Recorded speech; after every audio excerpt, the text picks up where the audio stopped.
What's up, guys? Nintenjoel here once again, and it is time for another pickup episode, yet not just a regular pickup episode. This all came from a trade night, Southern Oregon Retro Gamers trade night. Another one got organized, went down there, visited some family, and then headed over to Angelo's Pizza. Did not have pizza or chicken this time, just beer. Kind of short on money. So, yeah, went down there to trade some stuff, try to sell some stuff. And I walked away with a lot more stuff than I thought I was going to, so that's pretty awesome. But there are a lot of things, many things and stuff and games and all kinds of stuff, so I'm just going to get right to it. First of all, shout out to Ryan. Awesome dude. He's my beer go-to guy. He works at a distribution place, and so he gets a lot of free beer, and he's always got a lot of free beer just kind of kicking around. So occasionally we do trades, and this time we did a trade for, let's see, 3 cases of beer and 1 special beer, and he kicked in a cool little present. First of all, we've got Caldera, Ashland Amber. Very good beer. I like Caldera quite a bit. They're from Ashland, Oregon. And it's pretty good. This is a good amber. I really like it a lot. It's pretty tasty, kind of hoppy for an amber. It's pretty good. I really like it. So, yeah, there's that. And then there's another Caldera. We've got their Pale Ale, which I noticed they have a different can now, which is kind of cool. And this one is 5.6, by the way. This one's 5.5% alcohol. Really like their Pale Ale. I'm a big fan of their Pale Ale. I like their IPA also. But, yeah, got a case each of those. And then I also got a case of Tsunami from Pelican Brewing. I like Pelican. They're pretty good. Sometimes they can be hit or miss. Depends on what brew you get. But Pelican Brewing... And these guys are based out of somewhere on the coast, somewhere in Oregon coast, Tillamook, Oregon. And this is a stout. It's very tasty. It's 7%. It kind of reminds me a little bit, not going to lie, of like Rasputin a little bit, because it's got a little bit of a hop presence for a stout, but not in a bad way. Pretty good stuff. And then there was just 1 extra beer thrown in. I got a case of each of those. And then I got this one, just 1 beer thrown in, and this one's by Nintenjoel. I've seen this before, but I never got to try it, and apparently this is quite out of print and is not made, at least right now. So this is the Noir Milk Stout with coffee, and 7.6%, and it looks delicious. I'm going to actually probably drink this tonight. I've been kind of holding off to show off these pickups, but yeah, thank you very much for that, Ryan. That's a pretty awesome one. And then lastly from him, this is really cool. Apparently this is an original Ninkasi tap handle. He visited their brew house or something like that, and they had a bucket of these and they were getting rid of them, and he took a bunch of them and he gave one to me. And yeah, they're the original Total Domination IPA tap handles, and it's metal, it's sturdy, and it's freaking awesome. So that is really neat, kind of a part of Oregon history. And I was just across the street from the Nintenjoel Brewing place not that long ago, so pretty rad. So thank you very much for that, Ryan. Anytime you want to do beer trade, bam, I'm down. Okay, so first of all, not first of all, second of all, because I guess that was first of all, we've got the games. So, haha, my cat's being super cute over there. All right, first of all, these came from, I want to say Brandon. Yeah, pretty sure it was Brandon. Short Order Explode. Man, you know, for as long as I've been after this game, I had never noticed it's a Power Pad game. So I take it home and it won't work, and I'm like, why not? Look at it, Power Pad game. Never knew that. Never run into that game for some reason, but maybe one day I'll get a Power Pad when I have more room. And then a game I've actually been after for a while, Bugs Bunny Crazy Castle. Don't actually have any of these. Never have. Weird. Fun. Very fun game. I really like it. Almost like a puzzle platformer arcade type game, but yeah, really good. I should probably turn down my black metal here. Okay, and then, so thank you for that, Brandon. Awesome games, and that was just, they were cheap. It was like 2 for $5 or something like that. And then, I got 3 things from Tim. Tim kicks ass. Awesome dude. First of all, was after pretty much anything DS, and I got a lot of DS stuff at Trade Night. But this one was complete in box. The legendary Starfy. Starfy, I'm thinking. Complete in box. Fun as hell. Super good platformer kind of game, except for you're underwater most of the time, and you can like jet around everywhere. It's really freaking sweet. Really had a lot of fun with that game, despite it being a cheap price. Doesn't seem like one that's going to stay cheap. It seems like one of those hidden gems.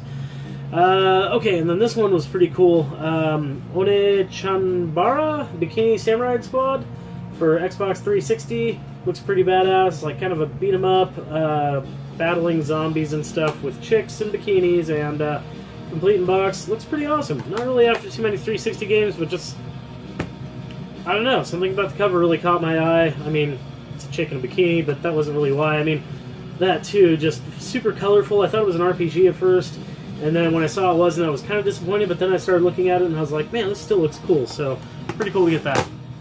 And then the last thing I got from Tim, really badass for sure, Kirby's Epic Yarn on Wii. This game just looks badass. Looks like you draw things and unravel things, and I've never played this before. I've heard about it. Complete in box. Don't know why this stupid thing is in front of the manual, but yeah. And in very good shape, so that's pretty awesome. I traded for that. I traded for all this stuff. I think I might have bought one stupid little thing, but yeah, pretty awesome. Okay, and then I did a trade ahead of time through Messenger on Facebook with somebody named Corey, who's in our Southern Oregon Retro Gamers group. He couldn't make it to trade, but I gave him the stuff to be, yeah, basically my buddy Jesse, middleman for us, and he gave me this Ranger X from him, and then I gave him Donkey Kong Country 3. This does not have a manual, but it is in very good shape. I didn't need this too much. I even asked him, I was like, is it going to be a big deal if I trade this? Because I actually just traded my copy. And he's like, do whatever you want with it. That's one of those games that seems really cool until you start playing it, and it's super complicated. So, let's see what we have here next. Did a couple trades with Jeremiah, who works at GameStar, and he had a couple extra manuals, one of which I was convinced I needed, Kingdom Hearts 358/2 Days. Swear to God I needed this, but I do not. So if anybody needs this manual, hit me up. But I did get a manual I do need. I was positive I needed that, and that's Pokemon Platinum, so freaking awesome. Thank you for helping me complete that, Jeremiah. And then there was Mega Man Battle Network 2. Do not have this one. It's got a little rip on the label, but that's okay. This is a kind of a little more sought-after Game Boy Advance game. Not like super expensive or anything, but, you know, the Battle Networks are a little more uncommon. I've got 2 of them, so that makes 3. And then the last thing I got from him, definitely cool, but looking for a case and manual for this for sure. Phoenix Wright, Ace Attorney, yes, hell yeah. I'm getting into these kind of games, and I have Phoenix Wright, Trials and Tribulations, so... Tribulations, I was thinking Tribulations from Star Trek. But yeah, Phoenix Wright, Ace Attorney, awesome point-and-click game, kind of puzzle-ish, point-and-click adventure, story type thing. Okay, so thank you for that, Jeremiah. Awesome stuff, really badass. Enjoy your stuff, hopefully. And then this stuff came from, just 2 things, came from Richard, and one of them's just a case of manual, and then this one's just a loose DS game, but it's pretty cool. It's Ivy the Kiwi, and if you have not tried Ivy the Kiwi, it's pretty cool. It's almost like a little platformer, but you use the stylus to draw these vines ahead of where you're walking to help you get onto platforms and stuff. Ivy can't jump, but she can crawl on these like little vines that you make for her, so it's pretty neat. It's actually really fun. Seems like finding the case of manual for this one's going to be kind of hard, so if any of you guys have it, let me know if you want to trade for something for it. And then the other thing was just something I needed. He sold this to me for, I think, $3. Joan d'Arc, whatever. I just needed the art and the case, and I had the manual, and I had the UMD, so now it is complete. Ah, hell yeah. Completing PSP games, pretty awesome. So thank you very much for that, Richard. And then, oh man, Richard had one more thing I wanted really bad. It was a TurboGrafx game called Drop Off, just a loose game, and I couldn't get it from him. But he swore he was going to keep it around, and we'll try to figure out something someday, hopefully. If not, I guess he's got a cool TurboGrafx game that I don't have. Okay, and then I got this one from Sid, and this was, I want to say $10. Final Fantasy Explorers on 3DS. It is complete in box. And I think this and the case were the only things I actually spent money on, but I sold some games, so kind of didn't spend money. But yeah, Final Fantasy Explorers, but it was worth it. For $10, I was like, yeah, I'll take that. Looks pretty badass. Looks like kind of a MMORPG type Final Fantasy, or just like a open world Final Fantasy. So thank you for that, Sid. Awesome deal. And then speaking of awesome deals, man, you cannot beat this deal at all. A dude from Southern Oregon Retro Gamers came. His name's Ricardo, but he came like really late, and he had a bag full of stuff, or a box full of stuff, I don't remember. And I was looking through it, and I saw Soul Silver twice. And I opened it up, and I was like, oh, one of these has manual, the other one has the game. Now I have the hiccups. But I was like, put them together, you got a complete game. And I was like, so what do you want for this, these, whatever, how you want to do this? And he was like, $5 for both, man. I was like, $5? He was like, $4. I was like, what? And he's like, yeah. And like at this point, like 3 people stopped and they were just like looking at me, and I was just like, I can't give you $5. So I gave him $10. Ricardo just likes to give really good deals sometimes. So thank you for that, Ricardo. That was really cool. This is actually probably one of the scores of the weekend. Was really cool. So one of these basically is just empty with the art. If anybody happens to need a copy of Soul Silver, just the art. And then one of them, put it together, and it's a complete copy in very nice shape. So thank you very much for that, Ricardo. Couldn't ask for a better deal on that. I handed him a $10 bill because I felt bad giving him $5 or $4. But I don't think he was really trying to make a profit on it. He was just being cool as hell, so thank you. And then I did a trade with John, and man, I don't remember what I gave him. Something he was after, don't remember what.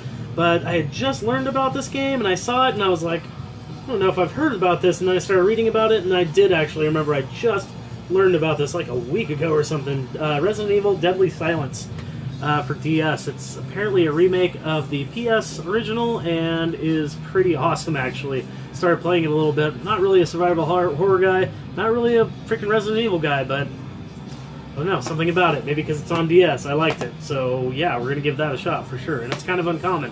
It's like a $30 game or something like that. It's pretty neat. Okay, and then from Adam, I only got one thing from Adam, but it was a good one. Traded him something for it, I believe. Not sure what. And what's this? Oh, I thought there was another manual behind it. Some advertisement, but Breath of Fire 3 on PSP, and it's in very nice shape and complete box, so yeah, hell yeah, thank you, Adam. That is cool. Have Breath of Fire 3 on PlayStation, but that's okay. Kind of curious about that version. I've heard it's the definitive version. And then same thing with Haven, just got one game from him, but it was a really good one, and I do remember what I traded him for. It was Joe and Mac on Sega Genesis. Super nice cart, and he knew this was kind of an uptrade, but he still was willing to do it for me. He offered it to me. It was Widget on NES, which is badass. Pretty awesome Atlas game. It's really a nice shape, and it's fun. I like this more than the Super Nintendo version. I don't really remember the Super Nintendo version much, but I remember it wasn't too horribly impressive, but for some reason, either now I just like it more just because my tastes have changed, or maybe the NES version was just different enough. I don't remember, but Widget, cool platformer, very fun. You can change it in different shapes and stuff, like little cannon, and you can change it. I remember seeing advertisements of this game, actually, and it advertising that you can change into different shapes and like things like a cannon, like maybe a submarine or something like that, but it's pretty cool. Kind of reminds me of Felix the Cat a little bit. Okay, and then we got 2 more trades. First stuff came from Evan, and kind of his woe man, Hannah. I'm not sure if they're married or if they're boyfriend, girlfriend. I don't know why I can never remember that. Don't be offended, guys. I can never remember if people are married or just boyfriend and girlfriend. But anyways, Hannah and Evan gave me this stuff. Mostly Evan, but one thing Hannah kicked down to me was really cool. First of all, Bugs Bunny Crazy Castle, so I got 2 of them in one day. And then I was like, oh, they're the exact same game. But I popped them in, and they're not the exact same game. It's actually completely different layouts. So that's badass. But Hannah was cool enough to just kick this down to me because I was telling Evan a story. I was like, yeah, I used to have this game. I haven't seen this in forever.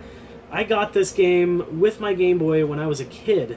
And I brought it to school with me in 7th grade, and it was in my backpack, and some little fucker stole this out of my backpack, and I've never had The Amazing Spider-Man ever since. I've never played it again. In fact, I started playing it. This was the first game I played. No joke. Nostalgia won me over. I scored way better stuff than this. But this was the first thing and only thing I played the night when I came back. Because I just wanted to see if I could remember it. And I really didn't remember much about it at all. But yeah, so Hannah just kicked that down to me. That was really cool of her, so thank you very much for that. May just be a cheapo, but that kind of hit me in the feelers. So that was pretty awesome. But the main thing I got from Evan, holy crap, traded my links. He was after that for a little while with 3 games, and I traded another game to him or something. I can't remember what, but there was something else he got. And I got the one really awesome thing he brought to trade night. Was not expecting me to be the one to walk away with this at all. This wasn't even really on my want list, but I got Swoon on NES. And it's awesome. It's really freaking fun. It's a great game. It's a side-scrolling shoot 'em up underwater. You rescue a little dude to bring him to the surface. Super awesome, super hard to get. Quite a few people have expressed jealousy on this. It may get traded. Kevin's got dibs on it kind of right now, but I'm not really sure I want to trade it. It's kind of fun. So we'll see, but it's a flat top. Not sure if all of them are flat tops, but pretty neat. So thank you, Evan. Thank you, Hannah. Awesome stuff. Last trade of the night. This was actually all worked out ahead of time with my buddy Jake because I had to bring Transformers and a bunch of stuff I was trading to him, and he brought this stuff. Oh, he actually got 4 Battle Beasts from me, too. First of all, everything is so good here that I'm starting out with a hard hitter. The Wizard of Oz, Beyond the Yellow Brick Road on DS, sealed. I didn't really necessarily want it sealed, but it's actually worth about the same sealed and complete in box. And I'll open this unless it skyrockets in price, which in case I'll probably sell this and get the freaking open copy. But who knows? But I might open it. I honestly am thinking about opening it really soon because I want to play it. But anyways, Wizard of Oz on DS. Kind of uncommon. Not even kind of uncommon. Really uncommon. Never seen it before except for at game stores. Never seen it in the wild. And then a game that I actually traded to Jake a long time ago. Got back. Death and Return of Superman. Awesome. Awesome beat 'em up on Super Nintendo. So good. Great action. Great graphics. Good quality beat 'em up action, man. I really love that game. And kind of regretted trading it when I traded it. This is a funny one. I had Fallout Brotherhood of Steel on Xbox, complete in box, and Jake had Brotherhood of Steel complete in box on PlayStation 2.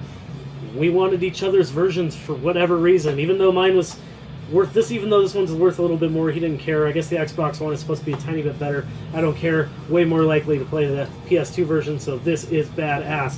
This was the first part of the trade we worked out. So stoked about this. If you don't know what this is like Diablo or Baldur's Gate set in the Fallout universe. It's freaking sick. And this is in very good shape. It is complete in box, as was his very last thing. Arguably not better than Squoon.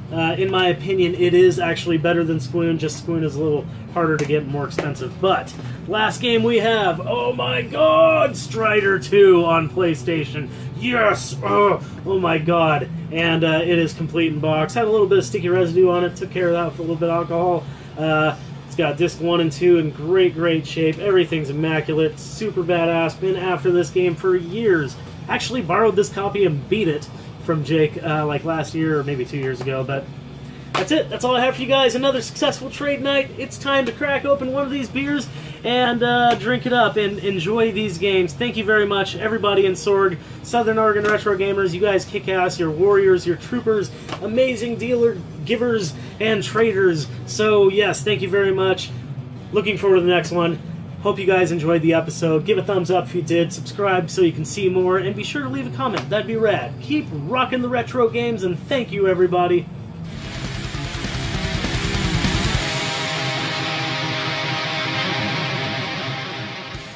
Oh crap, back again for just a second. We're going to give you a super short beer review. Got like a minute and a half on my freaking time left on the camera.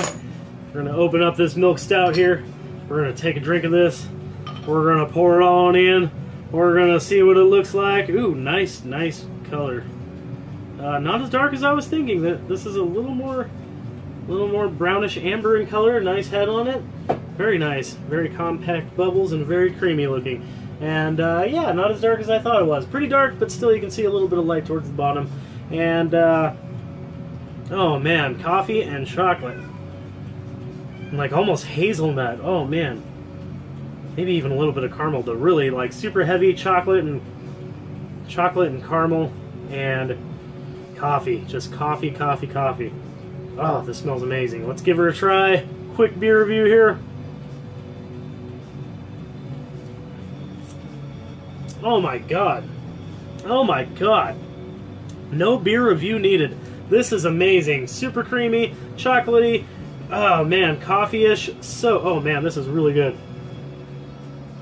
If you see this beer, get it. This is amazing. Cheers, Ryan. Keep rocking the retro games.